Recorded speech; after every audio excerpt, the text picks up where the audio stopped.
Hey sports fans, Coach Nick here and welcome to B-Ball Breakdown. Today we're going to go through the Heat-Lakers game from last night, and I'm proud to have two special guests. We have Cooper Moorhead of Heat.com and Eric Pincus, who writes for the Lakers on LATimes.com, as well as the general NBA for HoopsWorld.com. Fellas, great to have you in there. Cooper, tell us how you're feeling after that big win last night. Man, it was great just to have something really interesting to write about and to analyze after a while. You know, there's only so many times you can beat the dead horse about how the Heat just need to put effort into their system, and that's the only thing that really needs to happen. And it's nice not to be talking about rebounding after a game for once. Eric, are there signs of encouragement for the Lakers and what they did last night?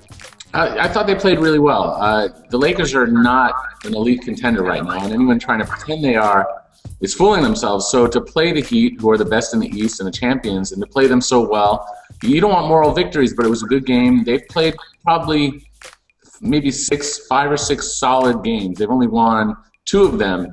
But for a team that's under 500, I mean, you've got to take the progress where it comes. Cooper, talk about the beginning of the game and how important that was for setting the tone for the Heat.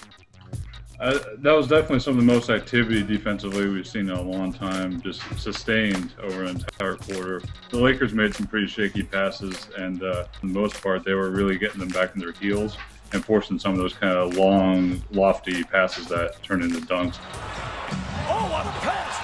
The Lakers also were kind of stymied by the fact that they decided to front Dwight Howard in the post pretty much any time they tried to do it. And, you know, Kobe would see it and he would move the ball pretty quickly, but their primary action was trying to get to that post up mostly through the first quarter. And, you know, it had the Lakers a little out of sorts. I wouldn't say too much, but they were definitely working deeper into their sets than they might have liked that early. When you're playing a great defensive team and you have to go deep into your offense like that, as you said, they're not there. They're not close to being able to do that. I think if they had some real time together, they'd be able to figure some things out. For the kind of pressure, the ball pressure and the intensity Miami brought, the Lakers just weren't ready for that. We start out with Nash simply losing the ball to Chalmers, and you know what happens there.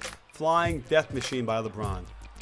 Again, Nash waits too long to deliver the pass to the roller, and there really isn't any room to get it there anyway. When you turn the ball over against the Heat, this is what's going to happen.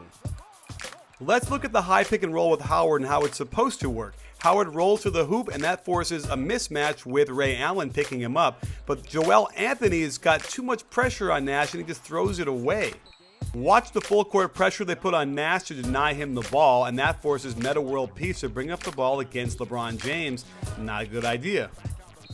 And a turnover there is going to kill the Lakers every time as the Heat get out on the break. Beautiful finish. The Lakers try and attack the fronting of the post by Joel Anthony by throwing it to Jamison, who's then going to try and throw a lob. If anyone's going to throw that pass, it's got to be Nash. Again, they front the post, and it's frustrating to watch Pau Gasol stand in the corner. His man has to come over and help. If he dives to the below post and they swing it, he can get a great position and score. Instead, Earl Clark just gives the ball away.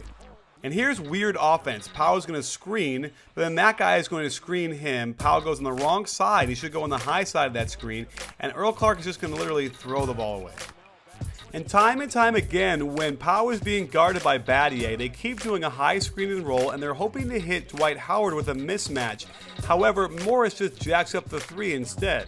Again, almost the same play, and Pau is a good passer from there, but they're getting the same bad shot. What the Lakers need to do is get Pau Gasol on the weak side low post. This way, they can force his man Battier to help on Dwight Howard when he rolls from the perimeter to the basket.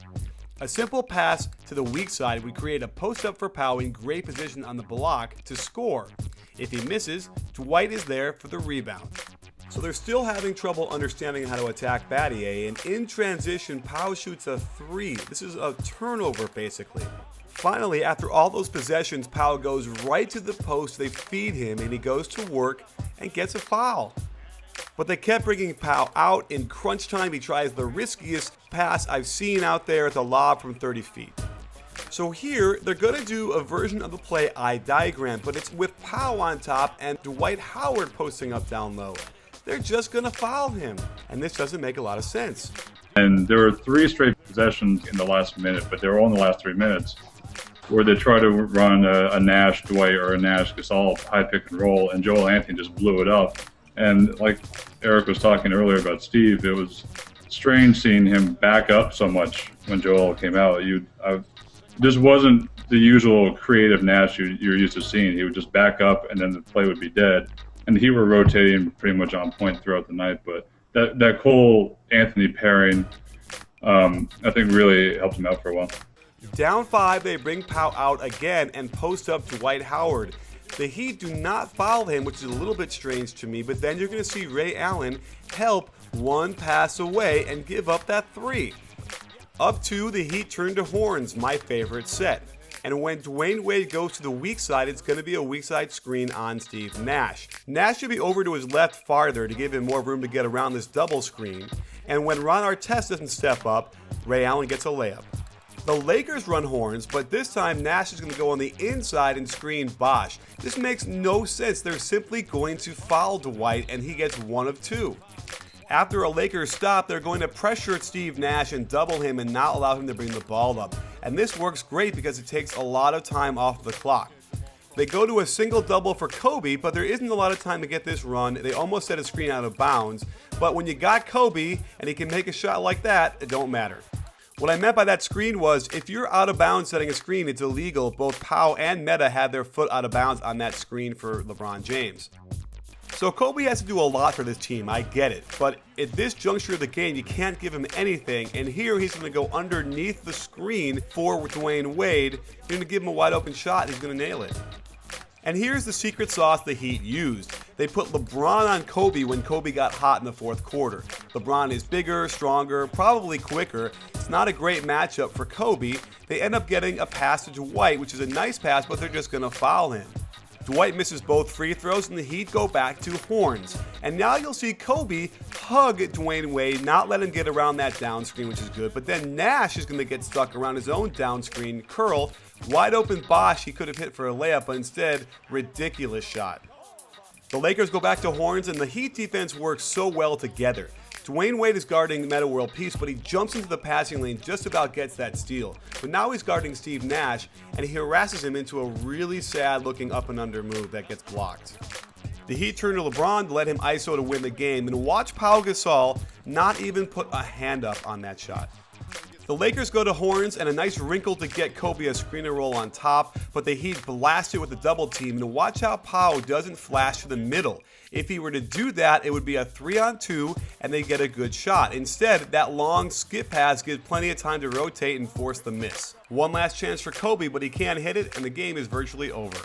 And Eric, what do you think ended up keeping the Lakers in this game? I know on Twitter people kept saying, and I was saying, that it just didn't seem clear to me how they were even close. With all those turnovers, they had a rebounding edge, but it just didn't seem like that was the cause of what was doing it. So what was your insight into that? Well, I mean, the game did feel like at any moment the Heat were going to break it open, and they did, but it didn't happen until the last minute and a half, 2 minutes of the game.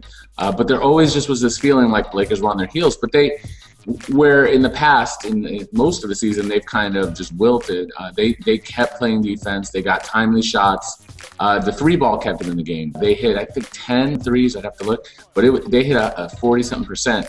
And just they got stops everywhere all night, except for LeBron and Wade. They couldn't stop them, but they stopped everybody else. And then at the end of the game, they couldn't stop anybody. They couldn't stop Ray. I think it was Ray and Wade and LeBron who each scored. And Lakers just, they crumbled in the end, which I expected. I had the Lakers losing this one. I was impressed by how long they stayed in it, and really looked at what was going on with 16 turnovers in the first half. It was pretty stunning that it wasn't a 20-point game. The Heat missed 32 two-point shots. And I went through and watched every single one of them. And of the 32, 15, no contest at all.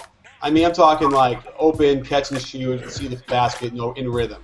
Of those 15, let's just say they make like 6 of them, okay? It's a blowout, right? And so I think the Lakers defense kind of got away with quite a bit of giving the Heat open shots. This was not the best performance by the Heat. They were coming off of a back-to-back.